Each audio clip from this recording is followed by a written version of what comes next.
She'r shoirning inja tuyg'uga, mehr-muhabbatiga limmolim qalbining aksi. Uni o'qiganingizda beixtiyor shoirning ko'ngil kechinmalari bilan birgalikda voqealarning badiiy talqinlari asosida ifodalanishi sizning ongu shuuringizga ko'chadi.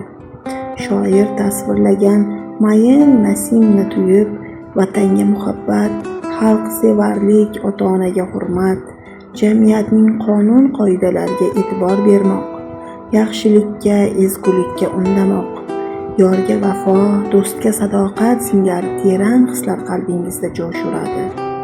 Shoira Muhabbat Ahadovaning she'rlarida ham shu tuyg'ular aks etadi. Marhamat, siz ham o'qib bahramand bo'ling. She'rlar hayotingiz mazmunini boyitsin.